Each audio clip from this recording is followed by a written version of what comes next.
하나님 말씀입니다. 하박국 3장 17절로 19절입니다.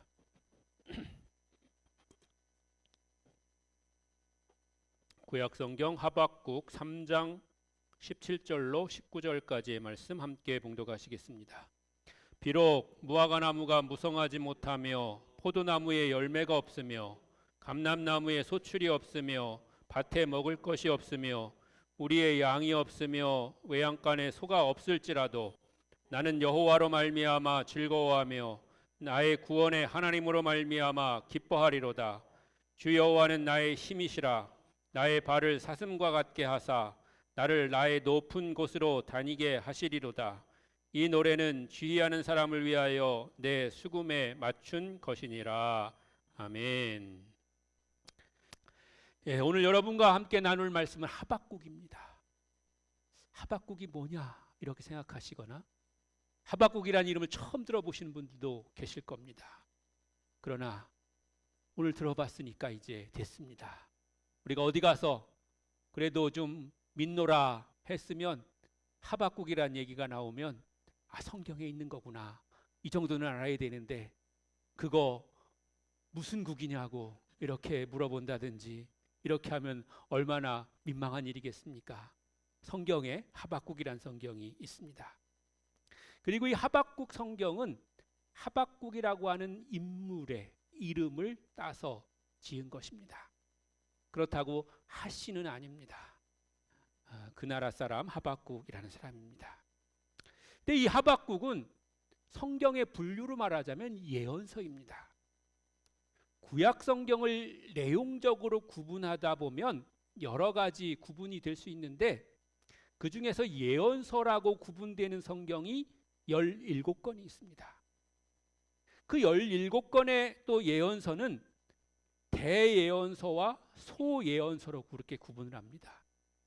그럼 우리가 생각할 때 대예언서와 소예언서의 구분의 그런 기준이 아마 예언자의 그런 중요성 아니면 업적 이런 걸로 생각하기가 쉬운데요. 사실은 그렇지 않습니다. 대예언서와 소예언서의 구분은 성경의 분량으로 구분한 것입니다. 그러니까 대예언서의 예언자가 대예언자가 아니고요. 소예언서의 예언자가 소예언자가 아닙니다. 그 중요도와 업적은 다 다르고 각각에게 주신 사명과 뜻을 따라서 자기가 맡겨준 그런 장소와 시대를 쫓아서 하나님의 뜻을 행한 것이고요. 그것을 기록으로 남긴 그 기록의 분량이 다르다고 하는 것이죠. 근데 물론 그렇게 이야기할 수는 있을 겁니다. 왜냐하면 한 일이 많으니까 기록한 것도 많이 있겠죠. 뭐 그런 차이는 있을 수 있지만 그런 구분이 있다 하는 것이고요. 그래서 그럼 대예언서는 뭐가 있냐면 이사야, 예레미야, 에가, 에스겔, 다니엘 이렇게 5권의 책이 대예언서고요. 나머지 12개의 그런 책이 소예언서입니다. 오늘 우리가 함께 나눌 하박국은 소예언서 중에 하나인데요. 하박국에 의해서 쓰여진 것이고요. 성경의 분류로 보면 소예언서인데 그야말로 3장짜리 짧은 그런 성경입니다. 근데 이 하박국의 내용은 뭐냐면 하박국의 문제 제기와 하나님의 응답으로 되어 있습니다. 여러분 제가 그런 말씀을 가끔 드리는데 우리는 성경에 대해서 늘 질문해야 합니다. 하나님 이런 뜻이 무엇입니까? 또 이 의미가 내게 주시는 그런 은혜가 무엇입니까? 라고 그렇게 질문해야 되고요. 성경에 대해서도 질문할 뿐만 아니라 하나님에 대해서도 우리가 질문할 수 있어야 됩니다. 하나님은 질문하는 그런 성도에게 버릇없다고 그렇게 책망하지 않으시고요. 그 질문을 기쁘게 받으시고 우리가 질문하면 그렇게 얘기하잖아요. 좋은 질문이라고. 하나님 우리가 질문하시면 늘 그것을 좋은 질문이라고 그렇게 말씀해 주세요. 그래서 그 질문에 대해서 깨닫게 해주시고 응답해 주시고 그렇게 하시는 건데요. 그렇게 함을 통해서 우리가 삶의 그런 문제들도 깨닫게 되고 성경이 우리에게 주시는 그런 은혜들도 깨닫게 되고 그러는 것입니다. 만약에 질문하지 않고 그냥 있는 그대로만을 우리가 아는 지식으로만 산다고 하면 그것은 그냥 지식일 뿐이지 내 삶 속에 이루어지는 그런 은혜라거나 아니면 내 삶을 이루어가는 그런 축복의 말씀이 될 수가 없는 것입니다. 그래서 우리가 뭐 묵상이란 이름도 사용하고 큐티란 이름도 사용하고 이렇게 해서 하나님의 말씀의 뜻을 우리 삶 가운데 받아들이고 그 말씀이 어떻게 이루어지고 그 말씀의 능력이 우리에게 어떻게 나타날 것인지에 대해서 우리가 상고하고 사모하고 그렇게 하는 것이죠. 여러분 어떻게 됐든지 간에 그 중심은 질문하는 것입니다. 성경에 대해서 또 하나님께 대해서 질문할 수 있는 그런 준비된 성도가 되시기를 바랍니다. 하박국이 그렇게 하나님 앞에 질문한 거예요. 근데 하박국의 질문은 이런 거예요. 뭐냐면 하나님이 이제 이스라엘 백성 유다 민족을 택해서 하나님 자녀 삼으셨잖아요. 하나님 백성으로 만드셨잖아요. 근데 하나님의 백성인 유다 민족들이 유다 백성들이 죄악 가운데 살아가는 것이에요. 그 죄악이 곳곳에서 막 나타나는 거예요. 즉 교회 다닌다는 사람들이 죄 짓고 사는 거예요. 그런데 하박국이 생각할 때는 하나님 믿는다고 하면서 교회 다닌다고 하면서 죄 짓는 사람들이 있으면 그냥 바로바로 응징하시고 바로바로 벌을 주시면 좋을 텐데 하나님이 그거를 내버려 두시는 거예요. 그러니까 하박국이 하나님 왜 택한 백성인 그 이스라엘 백성들이 저렇게 죄 짓고 있는데 그냥 내버려 두십니까? 이렇게 질문하고 있는 거죠. 그리고 또 한 가지 질문은 뭐냐면 그 죄에 대한 하나님의 심판이 있었는데 그 심판을 하나님이 직접 하시든지 아니면 하나님이 택해 놓으신 그런 준비된 예비된 그런 사람들을 통해서 하셨으면 좋았을 텐데 오히려 왜 더 악한 이방 갈대아 사람 바벨론을 이용해 가지고 그들을 심판하시는가 하는 것입니다. 우리가 아는 바와 같이 하나님은 이스라엘 백성들을 심판하시는 도구로 바벨론을 사용하십니다. 이에 대해서 하나님은 바벨론은 그냥 도구일 뿐이라고 그렇게 말씀하시면서 단순한 도구는 쓰임 받고 나면 버려지는 것이다 이렇게 말씀하셨어요. 그리고 하나님의 말씀은 분명히 이루어질 거고 의인은 믿음으로 살리라 이렇게 약속하신 줄로 믿습니다. 2장 1절로 4절입니다. 함께 보시겠습니다. 내가 내 파수하는 곳에 서며 성루에 서리라. 그가 내게 무엇이라 말씀하실는지 기다리고 바라보며 나의 질문에 대하여 어떻게 대답하실는지 보리라 하였더니 여호와께서 내게 대답하여 이르시되 너는 이 묵시를 기록하여 판에 명백히 새기되 달려가면서도 읽을 수 있게 하라. 이 묵시는 정한 때가 있나니 그 종말이 속히 이르겠고 결코 거짓되지 아니하리라. 비록 더딜지라도 기다리라. 지체되지 않고 반드시 응하리라. 보라, 그의 마음은 교만하며 그 속에서 정직하지 못하나 의인은 그의 믿음으로 말미암아 살리라. 아멘. 이에 대해서 하박국은 하나님의 주권을 인정하고 찬양하면서 오직 하나님으로 말미암아 기뻐할 것이다 이렇게 고백하는 것입니다. 근데 여기서 특이한 점 하나는 이제 하박국이 내가 찬양하겠습니다라고 그렇게 고백하거든요. 근데 이 찬양이 넓은 의미에서 찬양이 아니고요. 내가 늘 찬양하며 살겠습니다라고 하는 그런 찬양이 아니고 실제 노래라는 의미입니다. 하박국의 마지막 절이자 오늘 우리가 읽은 성경의 마지막 절을 보면 이 노래는 지휘하는 사람을 위하여 내 수금에 맞춘 것이니라 라고 이렇게 기록되어 있잖아요. 지휘하는 사람, 옛날 성경에는 영장이라고 이렇게 번역되어 있는데요. 성전에서 찬양을 지휘하는 것을 악장의 호칭을 말하는 것이고요. 그 수금이라고 표현되어 있는 그런 거는 현악기를 말하는 것인데요. 그 당시 악기의 종류를 나타내는 것이고 특별히 성경에 보면 내 수금 이렇게 돼 있잖아요. 내수금. 그러니까 이 하박국이 자기 악기를 가지고 있었다는 거예요. 그래서 이 표현은 하박국이 성전에서 봉사하는 레위 지파 출신으로서 찬양대원이었다는 것을 말해주고 있는 것입니다. 그러니까 성전에서 봉사하는 찬양대원이었던 악기 연주자였던 이 하박국이 하나님의 부르심을 받아가지고 예언자가 됐고 하나님의 말씀을 백성들에게 선포하고 했던 그런 역할을 했다고 하는 것이죠. 좀 더 자세히 들어가 보면 하박국서는 한 예언자의 고민과 당대의 사회 문제에 대해서 하나님에게 두 번의 질문을 던지고 그에 대해서 하나님께서 대답하시는 그런 대답인 것입니다.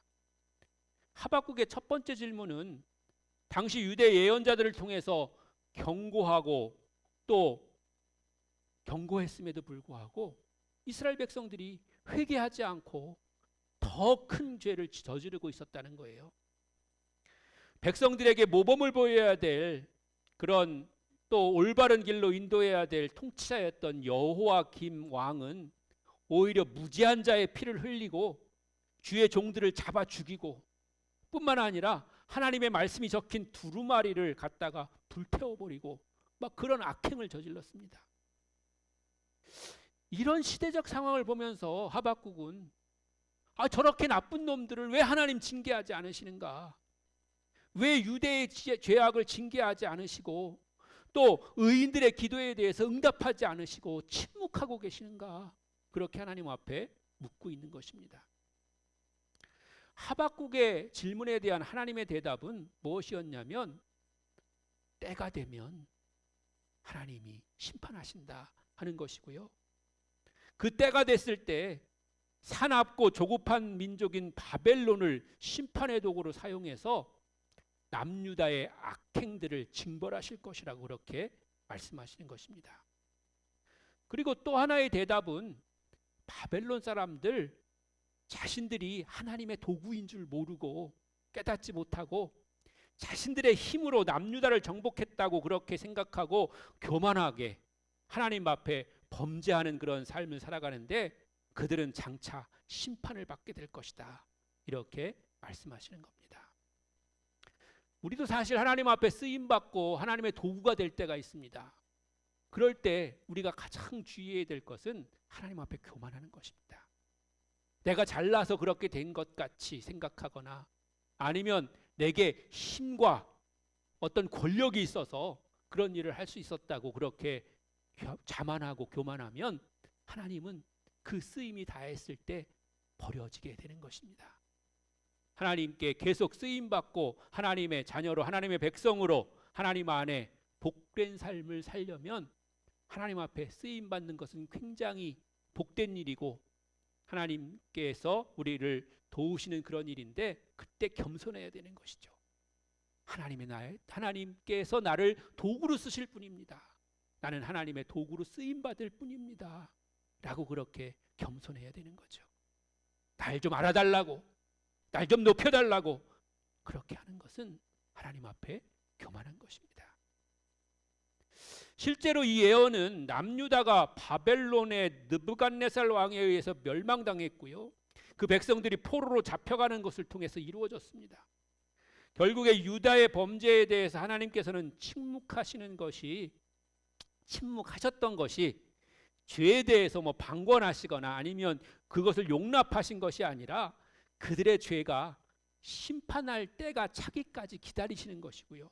그 때가 그럼 언제냐 물으신다면 하나님만 아시는 겁니다. 하나님만 아셔서 그 때를 따라서 하나님이 그것을 성취하시는 것입니다. 우리가 다른 사람을 볼 때도 그렇고 나 자신을 되돌아보아도 이런 경우가 있는 것을 보게 됩니다. 분명히 하나님 앞에 올바르지 못한 일들이 벌어지고 있습니다.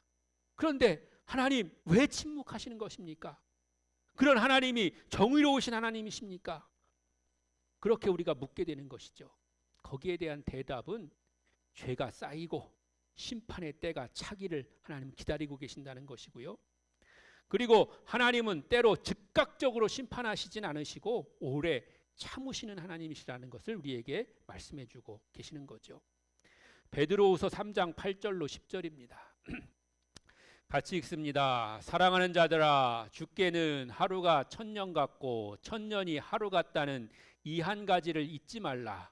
주의 약속은 어떤 이들이 더디다고 생각하는 것 같이 더딘 것이 아니라 오직 주께서는 너희를 대하여 오래 참으사 아무도 멸망하지 아니하고 다 회개하기에 이르기를 원하시느니라. 그러나 주의 날이 도둑같이 오리니 그날에는 하늘이 큰 소리로 떠나가고 물질이 뜨거운 불에 풀어지고 땅과 그 중에 있는 모든 일이 드러나리로다. 아멘. 하나님은 우리의 죄악을 오래 참으시고 진노 중에도 긍휼을 잃지 않으시는 분이심을 깨달아야 됩니다. 그러므로 깨닫고 돌아오기를 기다리시는 하나님 앞에 속히 회개하며 나아가야 될 줄로 믿습니다.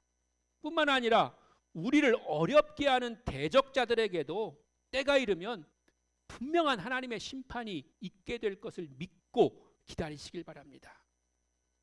끝까지 참고 인내하는 자에게 하나님 응답하실 그때가 분명히 있는 줄로 믿습니다.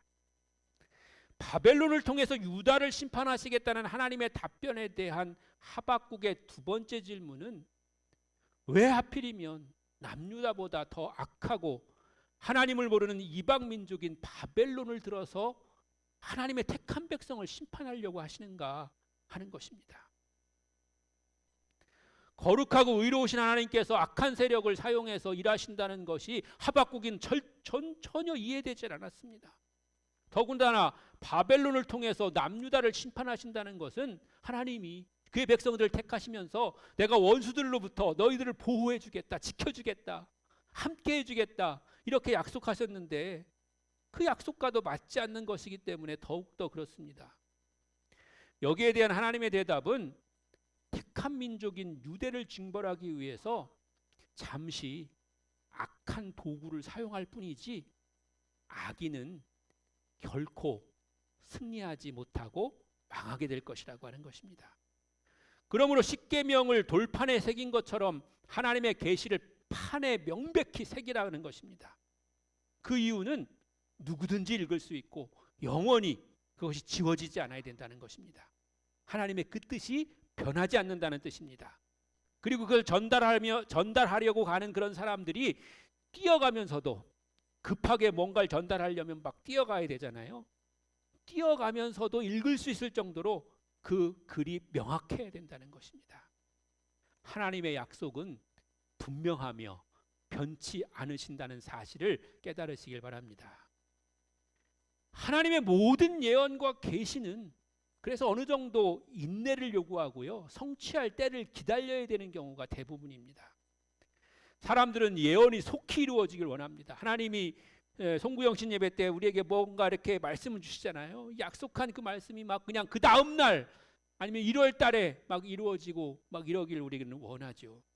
근데 하나님은 때를 기다려라고 그렇게 말씀하시고 우리에게 인내하라고 말씀하십니다. 사람들은 예언이 속히 이루어지길 원하는 그것 중에 하나가 또 특별히 우리에게 대적된 그런 사람들, 나쁜 사람들이 바로바로 그냥 막 심판을 받고 바로바로 벌을 받고 멸망되기를 원하는 거죠. 그러나 그것도 때가 있고 그것도 기한이 있는 것입니다. 하나님의 정한 때에 이루어지게 될 줄로 믿습니다. 그리고요, 그 기간을 주시는 것은 오히려 주의 백성들, 즉 내게 주시는 하나님의 여유의 시간이고 나에 대한 하나님의 준비의 시간이고 또한 사랑의 시간인 줄로 믿습니다. 여러분, 몇 년 전 2021년인데요. 용인에 2000세대 큰 아파트 단지가 생겼는데요.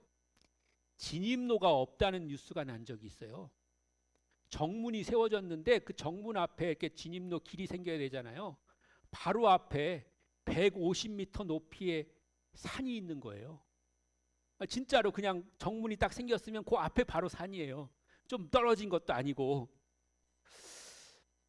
거기에다 이제 진입로를 이제 원래 내야 되는 그런 계획인데 뭐 여러 가지 뭐 부동산 문제도 있고 허가 문제도 있고 그래가지고 잘 안 돼가지고 길을 못 냈고 그래서 입주를 못 한다는 그런 기사였어요.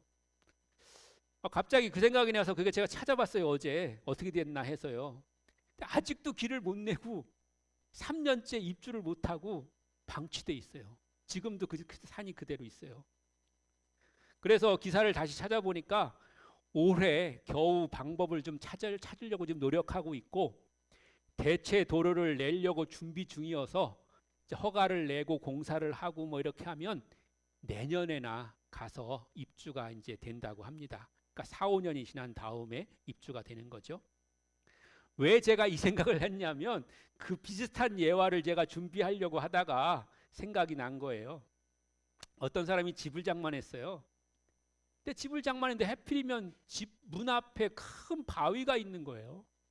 다니기가 여간 불편한 게 아니었어요. 그래서 하나님 앞에 기도했습니다. 하나님, 집 앞에 있는 바위를 옮겨 주시옵소서. 그랬더니 하나님이 이렇게 응답하신 거예요. 집을 나올 때 또 들어갈 때 그 바위를 100번씩 밀어라. 그 사람은 하나님이 이렇게 응답하셨으니까 하나님 말씀을 따라서 그대로 순종했어요. 그런데 한 달이 지나고 2달이 지나고 1년이 지났는데도 그 바위가 1cm도 움직이질 않은 거예요. 그래가지고 1년이 지난 후에 그 사람은 하나님 앞에 다시 물었습니다. 하나님 응답하신 말씀대로 했는데 왜 바위가 그대로 있습니까? 이렇게 하나님께 물었어요. 그랬더니 하나님이 대답하시기를, 거울에 네 모습을 한번 비춰봐라. 이제 너에게는 그 바위가 전혀 장애물이 되지 않을 것이다. 이렇게 말씀하시는 거예요. 그래서 실제로 거울에 자신의 모습을 비춰봤더니 막 울퉁불퉁 그냥 운동을 많이 해가지고 근육이 막 생기고 그래가지고 엄청 건강해지고 체력이 좋아진 거예요. 그리고 체력이 좋아지니까 삶에 자신감이 생겨가지고 무엇이든지 두려워하지 않고 담대하게 살 수 있는 그런 사람이 된 거예요. 그러니까 뭐 바위 하나 돌아가고 뭐 넘어가고 이런 거는 뭐 문제가 안 되는 거예요. 근데 만약에 여러분 하나님이 그 자리에서 바로 바위 치워주셨다고 생각해 보세요. 그 사람은 살아가면서 또 다른 문제들이 계속 생기는 거예요. 생길 때마다 하나님 앞에 기도하고 요청하고 막 그래야 되는 거예요. 근데 그 모든 문제가 한꺼번에 해결된 거죠. 그러면서 하나님이 말씀하셨어요. 내가 바위 밀으라고 했지 옮겨준다고는 안 하지 않았냐. 하나님의 응답은 분명하시고 하나님의 응답은 말씀 그대로 이루어지는 겁니다. 근데 우리는 뭔가 많이 상상해요. 그렇잖아요. 우리가 또 뭘 할 때도 다른 사람 말도 들으면 그렇잖아요. 누가 이렇게 뭘 하겠다 했으면은 그게 또 내 상상의 나라를 펴가지고 이렇게 더 막 덧붙여지고 합해져가지고 더 막 좋아지겠지. 이렇게 내게 뭐 굉장히 이익이 되겠지. 나한테도 뭔가 떡고물이 떨어지겠지. 이렇게 우리가 상상을 하게 되는데 있는 그대로라고 하는 거죠. 하나님의 계시가 늦어진다고 해도 하나님의 완전한 계획에 따라서 그것은 분명하게 성취될 거고 그것은 나를 향한 하나님의 사랑인 줄로 믿습니다. 하나님의 선한 계획과 인도하심을 믿고 따라가시는 여러분들이 되시기를 바랍니다. 이 교만하고 사악한 욕망으로 가득 찬 이 바벨론인들은요, 자신들의 막강한 군사력을 이용해서 다른 사람을 하찮게 여기고 잔인한 폭력을 사용하고요, 마침내는 하나님에게까지 대적하려고 했습니다. 그런 바벨론인들은 불의하고 사악한 삶을 살다가 마침내는 멸망에 이르게 되는 것입니다. 잠시의 형통을 누리는 불의한 자들을 부러워하지 마시고 영원한 구원의 은혜를 주시는 하나님께 맡기고 의지하는 삶을 살아가시기를 주의 이름으로 간절히 축원합니다. 이렇듯 어려운 시절을 살아가는 유대 백성들이었는데요, 그 현실은 더욱더 혹독했어요. 하나님의 심판 도구인 바벨론의 침략을 받은 이스라엘에게는 생활의 어려움까지 생기게 됐는데 무화과 나무가 싹이 트지 않았고요, 포도나무에 열매가 없었고요, 감람나무에서 수확할 것이 없었습니다. 우리를 들여다봐도 양떼가 없었고 외양간에도 소가 없었습니다. 그 당시 그 지역에서 가장 쓸모있는 과실수인 무화과나무, 포도나무, 감람나무의 열매와 밭의 식물, 그리고 양과 소들은 생존을 위해서 인간에게 절대적으로 필요한 그런 양식이었습니다. 그러나 이 모든 것들이 없다는 겁니다. 다 빈 거예요. 그런데 그렇다고 하더라도 현실의 그런 어려운 상황을 넘어서 그 절망적인 어려움 중에서도 하박국은 기뻐하고 있는 줄로 믿습니다. 비록 엄청난 고통과 극도의 궁핍에 처하게 되더라도 여호와의 선하심과 신실하심을 믿는 하박국은 구원에 대한 확신과 소망을 가지고 기뻐하고 즐거워할 것을 선포하고 있습니다. 참된 즐거움은 하나님 안에 있는 것인데 하박국은 그것을 구원이라고 외치고 있고요. 저는 그것을 복음이라고 그렇게 여러분에게 말씀드리고 있는 것입니다. 그 구원의 하나님, 복음이신 하나님이 하박국의 힘이 되어 주셨습니다. 하나님은 하박국의 모든 것이었습니다. 그래서 하나님은 하박국의 발을 사슴과 같이 하여서 위험한 처지에서 빨리 벗어나게 해주셨고 높은 곳을 자유롭게 다닐 수 있도록 그렇게 해주셨다고 그렇게 고백하고 있는 것입니다. 이것은 믿음으로 살아가는 모든 성도에게 주실 하나님의 은혜이고 축복인 줄로 믿습니다. 하나님이 우리에게 베푸실 은혜를 기억하면서 기다리면서 또 기대하면서 살아가시는 여러분들이 되시기를 축원합니다. 이제 오늘 우리가 2024년의 절반을 지나는 6월의 마지막 주일이자 마지막 날입니다. 송구 영신 예배를 통해서 다짐하고 결단한 일들, 기도의 제목으로 적었던 것들이 얼마나 지켜지고 또 이루어졌습니까? 어제 제가 말씀을 준비하면서 여러분들이 새 기도 제목으로 적어서 내신 것을 다 읽어봤습니다. 물론 거기에는 구체적인 기도 제목보다도 추상적인 그런 바람들이 많이 써 있었습니다. 예를 들자면 목표한 것들이 이루어지게 해주세요, 이런 것들인데요. 그 목표가 뭔지는 제가 모르죠. 그냥 저는 아무개가 목표하고 있는 것을 다 이루어주세요, 이렇게 기도할 수밖에 없는 거죠. 아무튼 지금 반년을 지나서 보내면서 여러분에게 얼마만큼의 결실이 있었습니까? 시작은 좀 되고 있습니까? 아니면 그래도 좀 절반쯤은 진행되고 있습니까? 다양하게 우리가 돌아보고 평가할 수 있겠지만요, 그런 여러분에게 드리는 말씀이 17절과 18절입니다. 우리가 좀 큰 소리로 다시 한번 읽으시겠습니다. 샤우팅 독법으로 같이 읽겠습니다.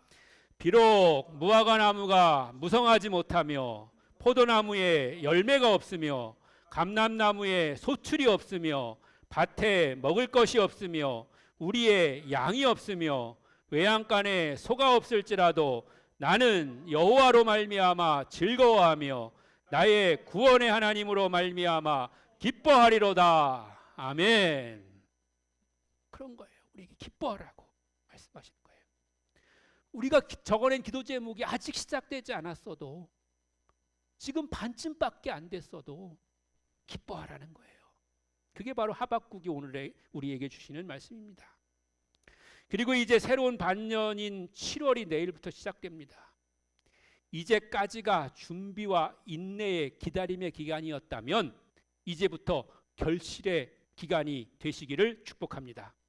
특별히 다음 주일은 맥주감사절입니다. 맥주감사절은요, 교회의 중요한 절기 중에 하나입니다. 맥주감사절은 보리를 추수하고 드리는 추수감사주일이라고 그렇게 우리가 알고 있는데요, 성경에 나오는 대로 하자면 보리라기보다는 밀입니다. 성경에 쓰여진 지역의 주식이 보리가 아니고 밀이기 때문에 그런 거고요. 그래서 우리나라에서는 그냥 맥추절 이렇게 번역을 하지만 원래는 밀을 추수하는 그런 감사절이고, 보리는 한자로 맥인데 밀은 한자로 소맥입니다. 소맥. 그러니까 그냥 그거를 맥이라고 그렇게 표현한 거죠. 제가 일부 예배 때도 소맥 얘기하니까 또 소맥을 생각하시는 분들이 계신데 그거 아닙니다. 소맥 아니고 소맥, 그겁니다.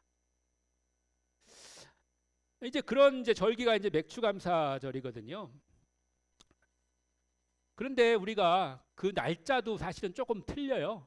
그 원래 성경이 말하는 그 맥추절의 날짜하고 지금 우리가 지키는 날짜하고 조금 틀려요. 근데 그런 날짜나 그런 의미가 조금 틀린 거에 대해서 여러분이 미혹되지 말아야 될 것이 하나 있는데요. 여러분에게 좀 참고하시라고 말씀드리면 하나님의 교회라는 그런 안상홍이 교주로 있는 이단 교회가 있잖아요.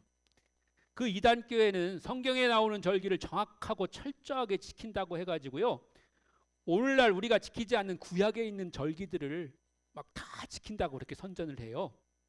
예를 들자면 유월절, 무교절, 초실절, 칠칠절, 나팔절, 대속제일, 초막절 뭐 이런 걸 다 지킨다는 거예요. 7대 절기라고 그렇게 그들은 얘기를 하는데요.